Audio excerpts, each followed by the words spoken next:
Hey, this is Rob Anspach, and welcome to another edition of eHeroes. Today's eHero is Brad Szollose. Did I say that right? Szollose. Szollose. Yeah, see, yeah. But, Hey, I've had worse. Trust me. Growing up in oh, in Lebanon, Pennsylvania, where I have all Pennsylvania Dutch friends, and they would call me Szollose. Do you see a K in there? yeah, they mispronounce my name all the time, and it's just, you just roll with it. Here we But, go. the reason I have you on the show today is we're going to talk about serial entrepreneurship. And, Yeah. a lot of people that are probably listening maybe only have one business, or they've attempted one business and they're kind of stuck in that business and they don't know the direction. For me, I've had multiple businesses over the course of my career, and I know Yeah. you've had multiple businesses. But if we harken back to the early 90s when the internet was getting born, is what I say, is that you created something that was phenomenal, and even that you didn't know what the internet was when you Oh, created this thing. oh yeah, Rob. I used to think I was a smart guy until somebody showed me the internet and I didn't get it. I don't know about you, but I'm a graphic designer, uh, and I'll tell you the whole story. But what happened is in the early '90s, one of my buddies from college, we had both wound up in New York City, and we would go out drinking on the weekends, and over about a 10-year period. We were working in our respective careers. I was doing big corporate meetings, and he was doing print work for like annual reports and hotel chains and things like that. And he kept showing me stuff on a computer. And I don't know if you remember those early Macintosh days. The design looked horrible. So he kept showing me something, and all of a sudden, it was about 3 years in. He was working on this Apple computer, and he showed me a design, and I went, that's pretty good. And that's when I realized I better buy a computer.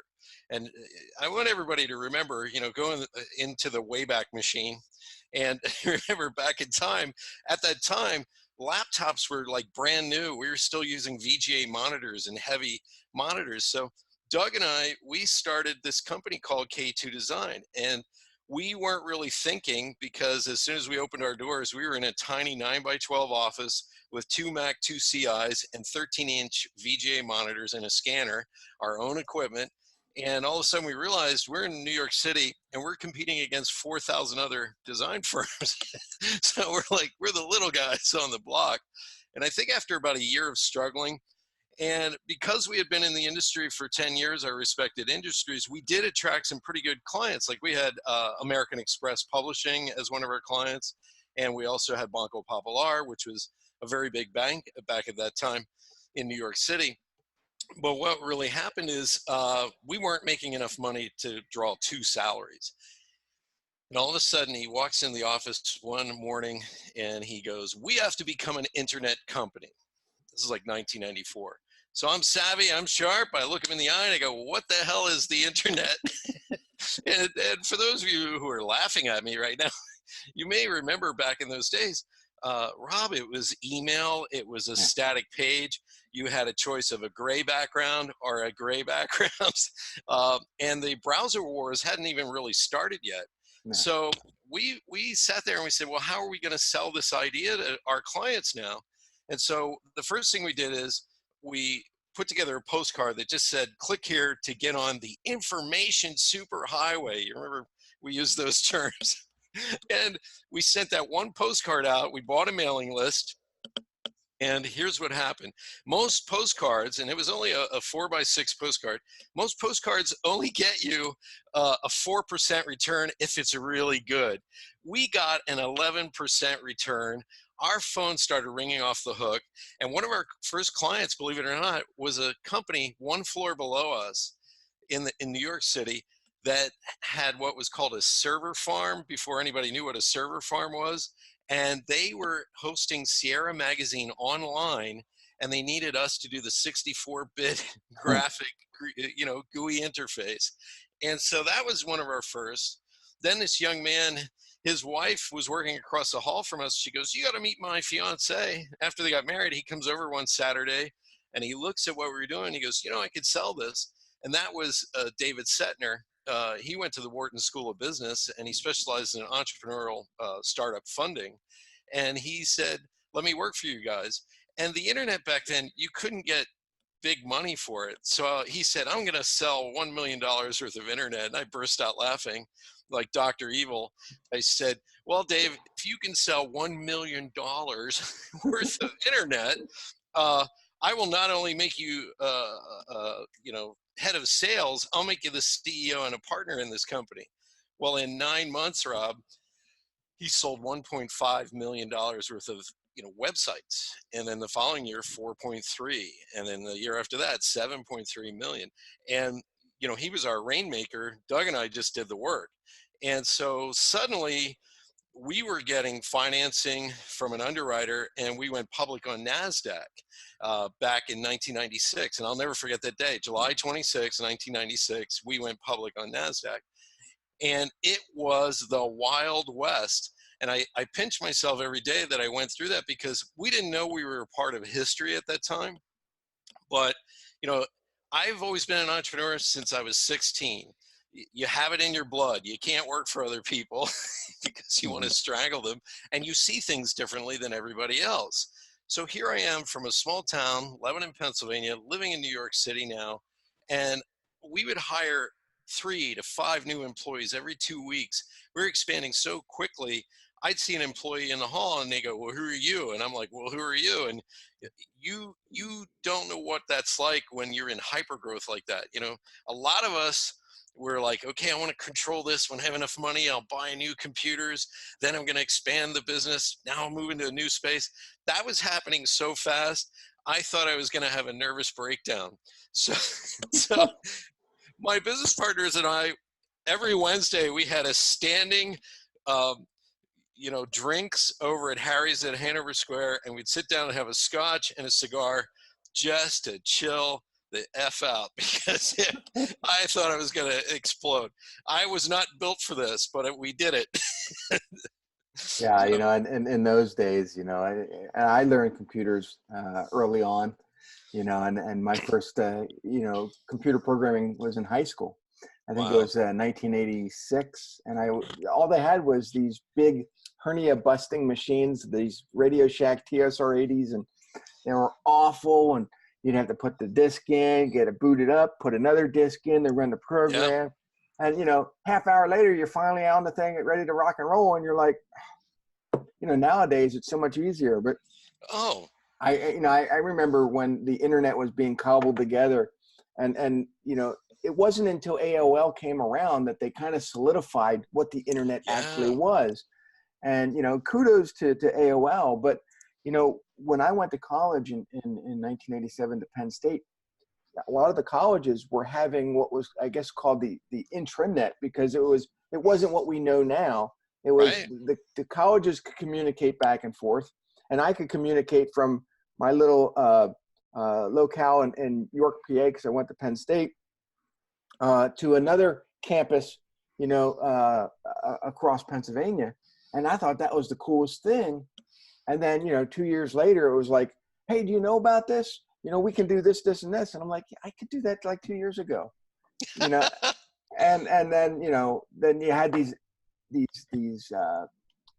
first texting services like ICQ, and it was all internet based, and people were like, yeah, that's great.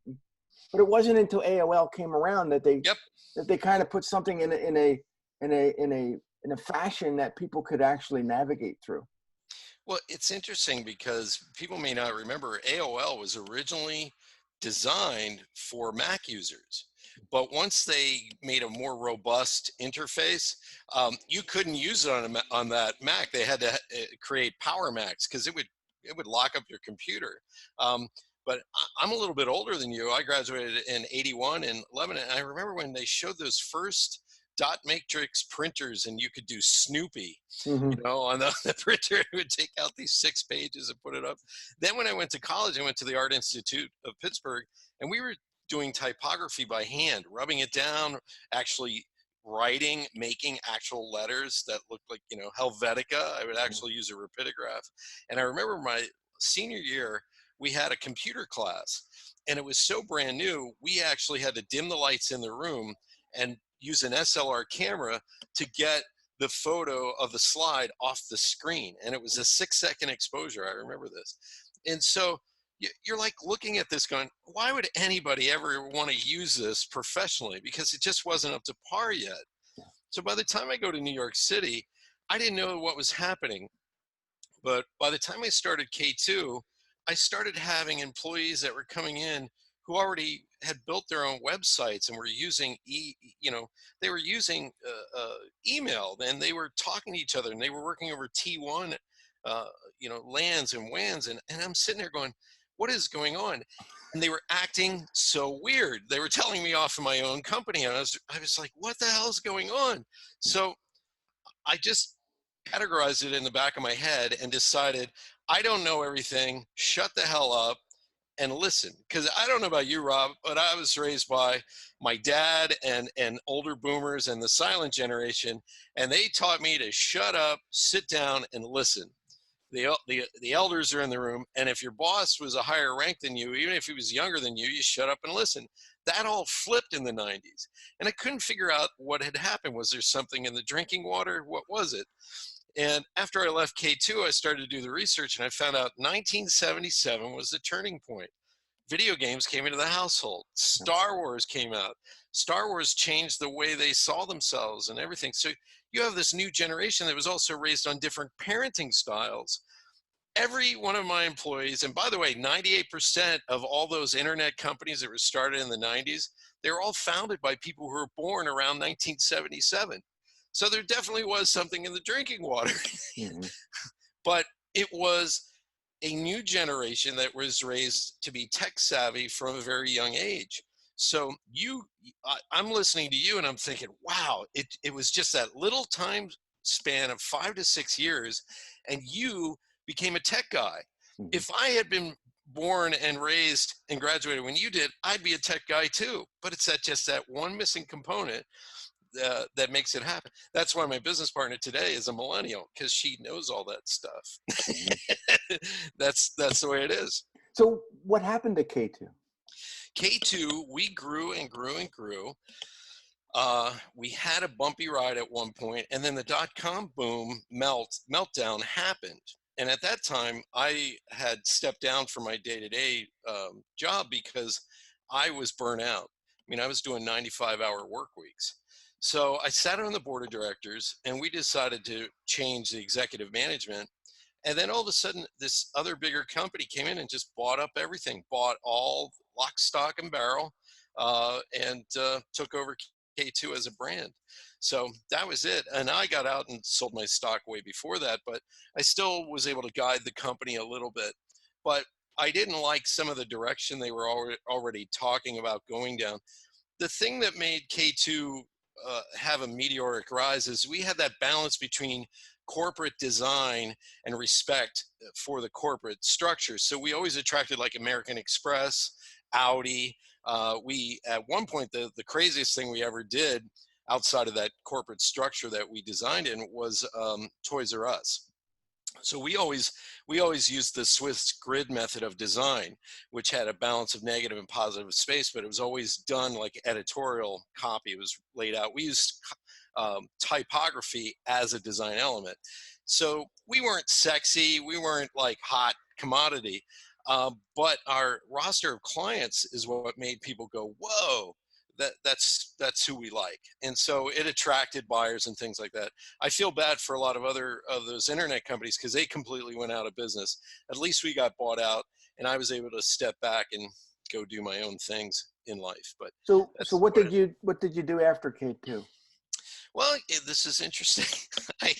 I started an e-commerce company at the time and shared space on 25th Street.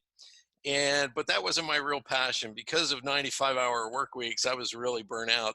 So I did something completely crazy that all my friends said, you should do it, man. I went and became a stand-up comedian. I took classes I finally did road work, and I became good enough to open for like Lisa Lampanelli and Tom Rhodes and people like that. But I did that for 8 years, and I wrote during the day. I studied at New York University with some writing professors, and I learned how to write. That's really what happened. And at one point, I said to my wife, I think I was around 38, 40 years of age at the time. I said, "What do you think I should do for my second act in my life here?" And she goes, "You should write a book about your experiences during the dot-com boom." So I just started digging in around 2006, 2007, and started writing Liquid Leadership.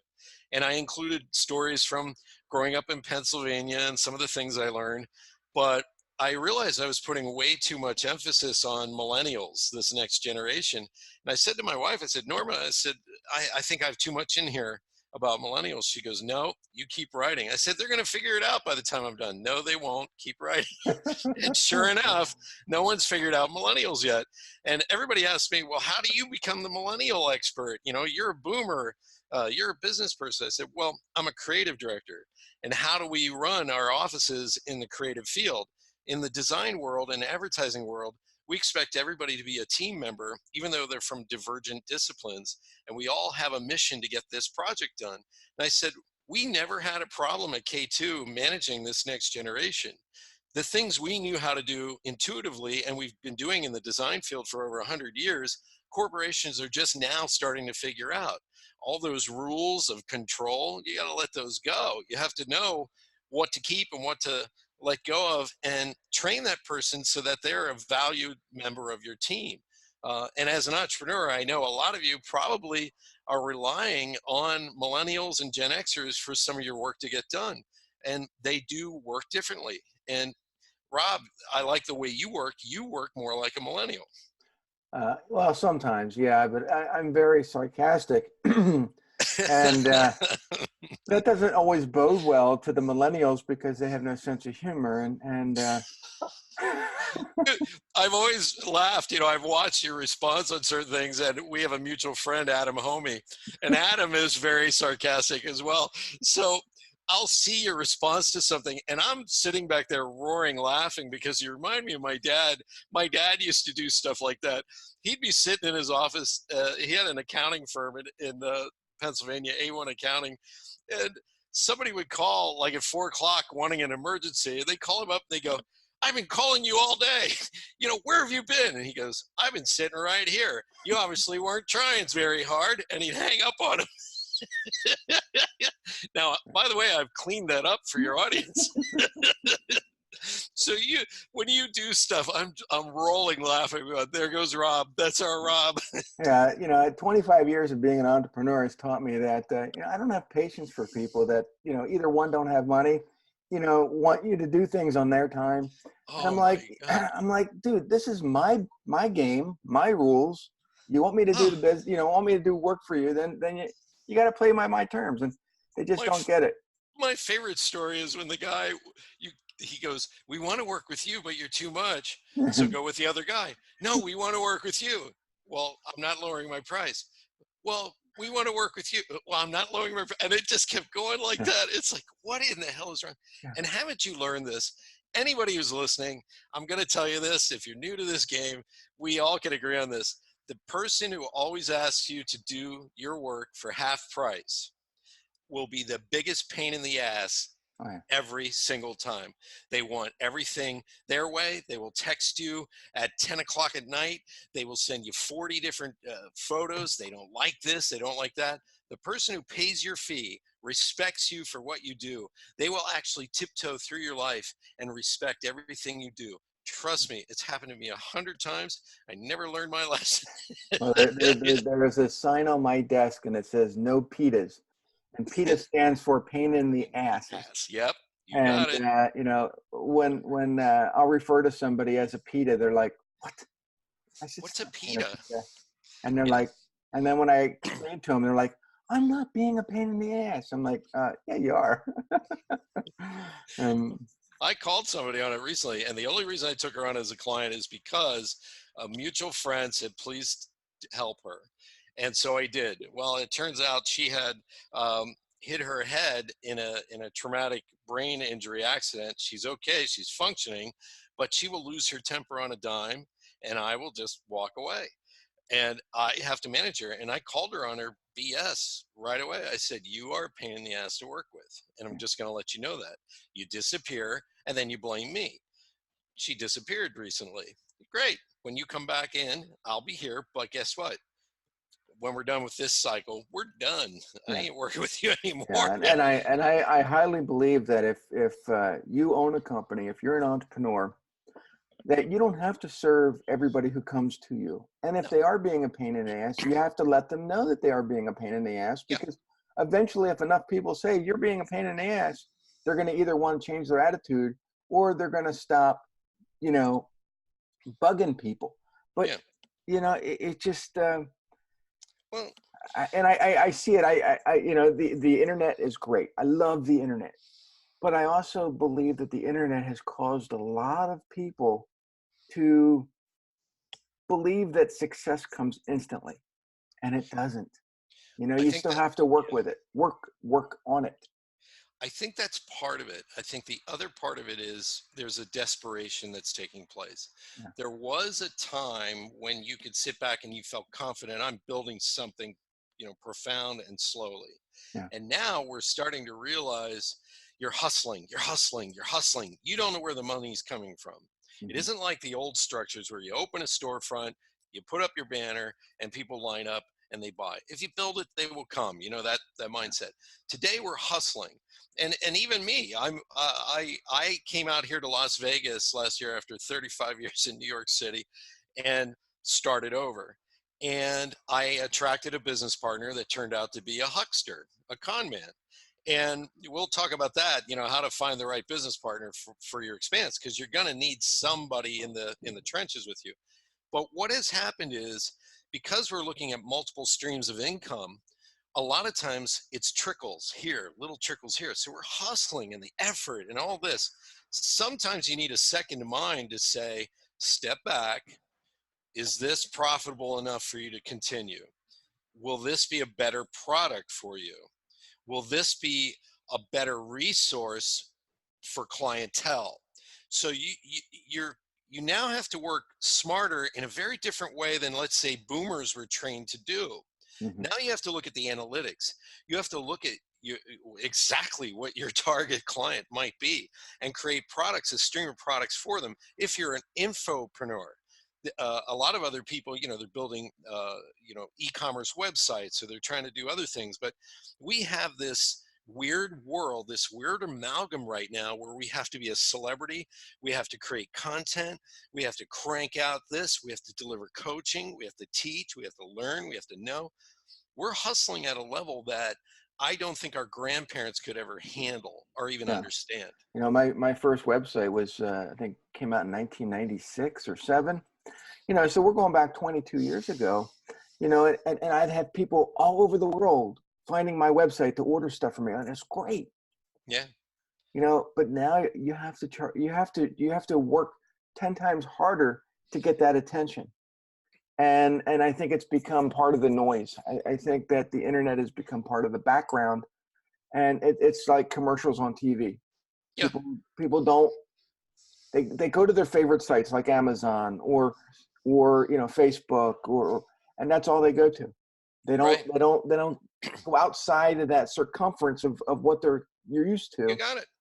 And so they say, oh, I have a website. I think that would be good for you, for your business, and they're like, no, if I can't find it on Amazon, I don't want it. Yeah.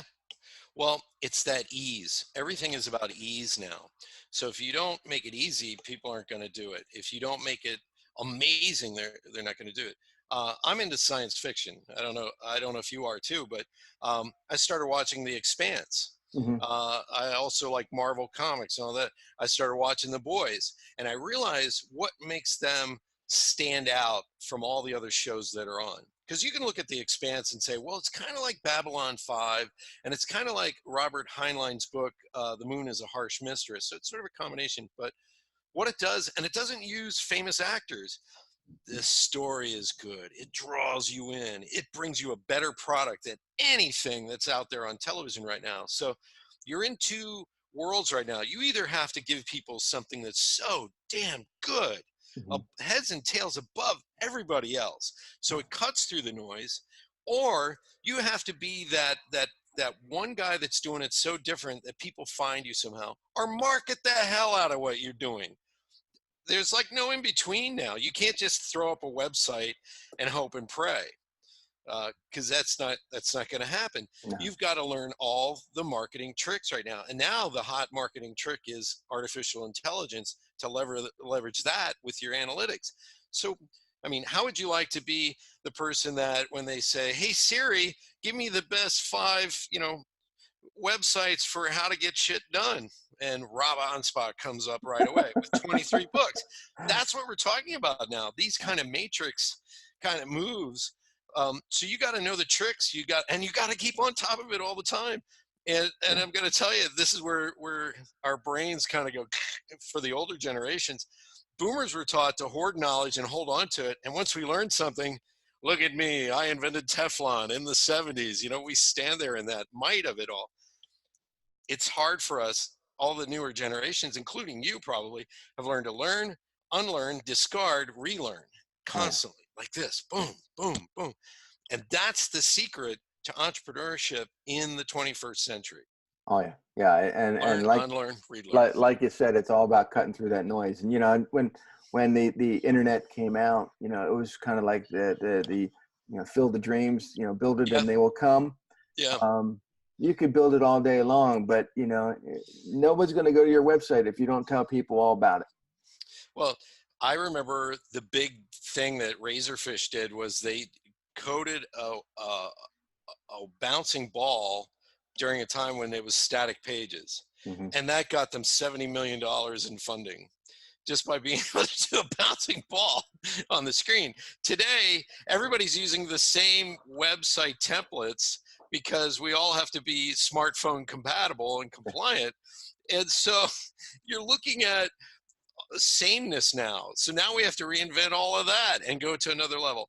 I don't know if you ever saw Jim Carrey's website. It's a big illustration that's movable, and you can click on icons and things. It's kind of creative. It's cool. I've seen businesses do that. Lounge Lizard did that. But what do you do to set yourself apart from everybody else? You really need to rethink it, redesign it, and you have to constantly be updating. Oh, You yeah. think you wrote 23 books because, well, I'm done.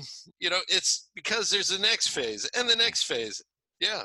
And everybody's vying to write a book, to write their story, and that's great. But you try writing 23 books in 6 years, and you still have a lot more to say, and there's a lot more stories out there to let people know. And there's still more lessons I want to teach people. So yeah, I'll probably continue on writing. I'm blown away.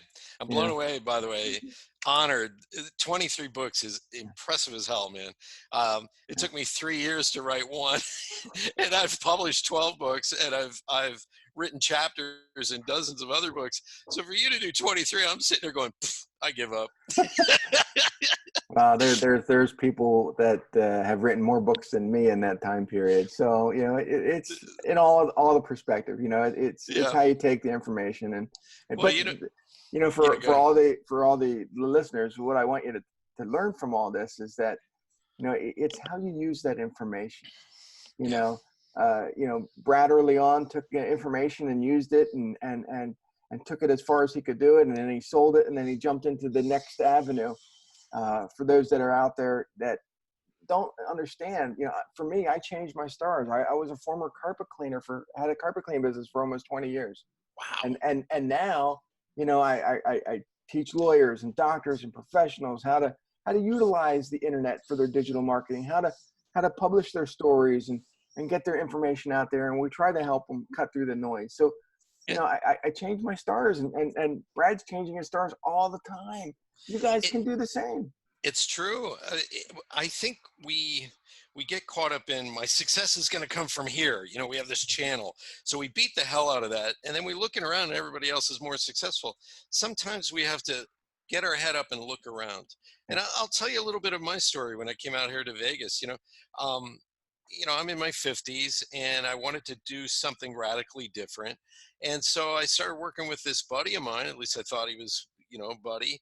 And it turned out I was doing all the work and he was mountain climbing and going to rock concerts and I'm like, dude, we have work to do. And so I started to realize this may not, be the best situation, but we were building websites, getting stuff done. So I hired a friend of mine to come in, and she handles management of companies and works with CEOs. And she came in, she did an interview with me for 2 hours, then she did an interview with him for 4 hours, and he bitched about me for 4 hours about stuff I didn't know anything about. I'm a dude. I expect you to call me up or buy me a drink and sit me right in front of my face and go, you're a jerk. I expect that. But he didn't do any of that because he's, he is who he is. So she had a 4-hour meeting with him. She calls me up and she goes, you need to end this. And because I respect her so much, I ended it that day. I just said, okay, we're done. I can no longer be a part of this because we're not going in the same direction. And he wanted tiny clients. Well, she and I started sitting down and she was trying to help me kind of forecast where I wanted to go over the next year or two. And we worked so smoothly and she was so sharp. We whiteboarded my next 2 years in less than an hour. And we came up with the idea for my podcast. We decided what we were going to do with my old books, the future books that I'm going to write, business plans, things like this. And all of a sudden we realized we worked so well together, and she picks up with what I'm missing. In the last 6 months, Rob, we've gotten more done than a year and a half with my previous business partner. Mm-hmm. And now I don't want anybody to think, finding a business partner is not a mental game as much as it is a gut feeling game. Yeah. Because I've had the right person on paper and they turn out to be an asshole. And then I meet somebody like Elizabeth Ann Hamilton, and she's got a trash mouth and she will tell me off and she calls me on my bullshit and I call her on her bullshit. But man, we get more work done as a team, and she's not even living in the state with me. She's over in Texas, and we're coordinating shit today. Pardon me for swearing, but it's so amazing when that lightning strikes. And when that lightning strikes, you have to figure out, is this good for long term or short term? Is this good for partnership or is this good for joint venture? And you set up your goals, you set up your deadlines, and you work towards that. And we have gotten so much done. We've landed 3 clients already. We have some trainings that are coming up. And I just feel like, and it took me 20 years to find another partner, business partner, that was equal to the caliber of the people I was working with at K2. Mm-hmm. And you'll know it when it happens. I know you love hanging out with certain people, and there's a reason why, because there's that, they get your smart ass attitude, by the way. And, but the work ethic, I think, is the most powerful thing that brings us together. Because I know if I asked Elizabeth to do something right now, it'll be done, and vice versa. If she asks me to do it, it gets done, and it's at the professional level. It needs to get done. So, and I like that term, lightning strikes, because we as entrepreneurs, we are always looking to control how that lightning strikes us. And it's not always possible, but if you do the right things and you do them consistently, you can have that lightning strike you every single time, and it's going to make you millions. It is. It's so true. So how do people get a hold of you? I mean, where do they find you? Well, you can send me an email at brad@liquidleadership.com, liquidleadership.com. That's one word. I also have a company called Another Big Production. You can go look that up, anotherbigproduction.com. And I'm on Facebook, Twitter. Also, my podcast is called Awakened Nation. I interview people who have gone through extraordinary things and woke up one day and said, I can't live life that way anymore. So we've had some pretty interesting guests on there as well. But yeah, look around. I'm on the internet. It's so easy to find people nowadays. Yeah, he's everywhere but AOL, right? Yeah. Oh my God. Do you remember the sound of booting up on a 56K modem? It was like, yeah, I hated that. I was like, get rid of the noise. We actually built for 2 years in a row the Gary Kasparov Chess Challenge with IBM. We did the live event for Ogilvy for 2 years in a row, and people don't realize we had to fake streaming at that time because 56K modems had just come out. Yeah.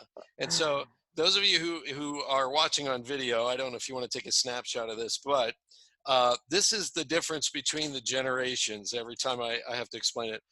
Boomers were raised with GIF Viewmasters, the self-contained slideshow that didn't work if the power went out or the electricity or the sun went down. And then we have the Nintendo 64, which came out in 1984. And that's when Sega and all those started to compete. And by the way, this next generation was trained inside the video game world to be leaders. And the Nintendo 64 basically killed Atari forever, because Atari was built on an 8-bit and couldn't compete anymore. Well, here's what Atari did. They didn't realize something. I've read how this all played out.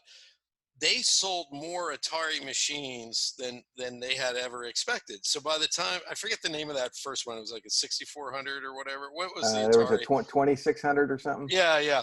They sold so many of those, they were in every household. A girlfriend I was dating in 1977 had one. It's just, you know how old I am now. She would play the blackjack constantly. I said, wow, this is a drain. But what happened is those video games just became more and more robust, and Atari, they kind of got like an ego all of a sudden, because we were moving out of the arcade, putting a quarter in, to having a home unit. And Atari, they actually started to believe they could compete with IBM, who's in a completely different computer sector. Yeah. And so they were targeting IBM. We're going to be the computer of the future, and lost their position to Sega and Nintendo. Well, just also stepped in. Atari did to their original CEO what Apple did to Steve Jobs initially, is they ousted them, you know, and that I guess his name is Nolan. I can't think of his last name, but yeah, but they ousted him, and then there was no vision. So they had a bunch of managers trying to do what they needed to do. Bean counters to make money for Atari, and you know, Nolan wasn't there to give him the vision. And so he walked out with his money, and a few years later, you know, Atari was making billions, but then they fell. Yeah, they fell. Well, people don't realize in the 80s, Mortal Kombat was a $10 billion industry. Mm-hmm. Mortal Kombat. We're not talking just the video games. We're talking video games in the arcade, video game sales in the home, the movies, the games, they had board games, they had cards, they had everything. Globally, it was a $10 billion industry at a time where people didn't understand what $1 billion was. Oh, yeah. Okay, so a lot of people ignore the video game component of business. You know, when Iron Man first came out in 2008, the movie, everybody was like, wow, this is incredible. And it grossed about $98 million that weekend at the box office. The video game came out the same weekend. It did 200 million. And nobody talked about it. It's like, hello? And so you have a generation, I always point this out to people, you have a generation that is working inside an economy you don't know exists. And so as a boomer myself, sometimes I catch myself, I'm looking down at the strip mall and it's all boarded up, and I'm like, the economy's bad. Not realizing there's a digital economy traveling through my head over the Wi-Fi at the same time. Mm-hmm. And that's the difference nowadays. As an entrepreneur today, you have to figure out where your business is handled in the tangible universe as well as the digital world, and play with that. Because like right now, you're sitting in your office right now, but you could work from anywhere, really. Oh yeah. You know, and that's, you know, and I look locally at you know, Sears. Sears is a great example. You have, you know, 100-and-some-year-old company that could not understand or embrace digital economy, and they fell. And I mean, they're closing up everywhere. And then they tried to buy Kmart. Well, why would you buy a company that was already failing and integrate it into your own systems? Now you have two companies that are failing. That's like skydiving and trying to steal your parachute broke, so you're trying to steal a parachute from the other guy whose parachute is also broken. You know, it doesn't make sense. Well, I started to realize something back in the 90s. Amazon came out and they started calling themselves the world's largest bookseller. Mm-hmm. Barnes & Noble went ape over this and sued them in court, not fully understanding what was going on. Barnes & Noble didn't even have a website yet. They had put billions of dollars into building brick and mortar superstores at a time when the internet was coming out. And they realized because of Amazon, and this was in the New York Times, they were doing this war back and forth. Barnes & Noble screwed up. They didn't realize the internet was about to destroy their entire business model that they were creating. And that's kind of what we're talking about nowadays. You cannot assume when you walk into the internet space. Sears, J.C. Penney, they all assumed because they were a 100-year-old brand from the 1800s of the Wild West that all these young whippersnappers knew who they were when they went online.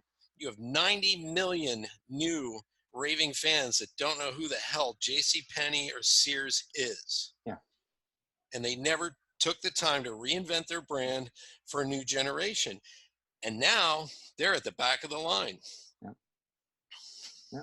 Well, that's all the time we have, folks. And you know, I would love to talk to Brad all day long, and we can do another interview down the road. But I think there's a lot of stories out there, a lot of lessons that people can learn from you.